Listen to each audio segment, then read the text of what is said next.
Hi friends, welcome to express cooking and vlogs. இன்றைக்கி நம்ம கிட்ஸுக்கு பிடிச்ச மாதிரி ஒரு 4-in-1 மினி தோசை தான் பார்க்க போகிறோம். வாங்க வீடியோக்குள்ளே போகலாம். அடுப்பை ஆன் பண்ணிவிட்டு 4 ரவுண்ட்லேயும் நல்லா எண்ணெய் தீட்டிக்கலாம்.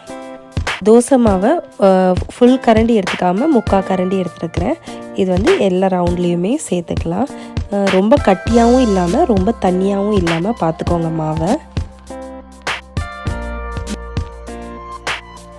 ஃபஸ்ட்டு தோசையில் குட்டி குட்டியாக நறுக்கிய வெங்காயத்தை சேர்த்துக்கலாம். இது கூட நீங்கள் இட்லி மிளகா பொடி கூட சேர்த்துக்கலாம், ரொம்ப நல்லாயிருக்கும். நெக்ஸ்ட்டு பார்த்தீங்கன்னா நெக்ஸ்ட்டு ரவுண்டில் குட்டி குட்டியாக நறுக்கின தக்காளி சேர்த்துருக்குறேன். இதோட கேப்சிகமையும் சேர்த்துருக்குறேன். 3வது தோசையில் பார்த்தீங்கன்னா துருவின கேரட் சேர்த்துருக்குறேன்.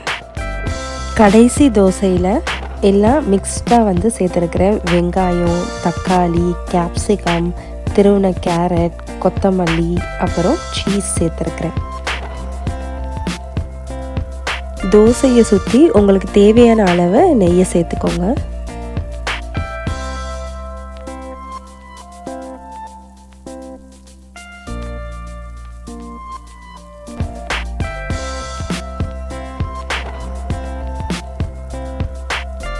அவ்வளோதான், நம்மளோட 4-in-1 மினி தோசை ரெடி ஆயிடுச்சு. கண்டிப்பாக நீங்களும் ட்ரை பண்ணி பாருங்கள். இதை லஞ்ச் பாக்ஸாகவும் கிட்ஸுக்கு கட்டி கொடுக்கலாம்.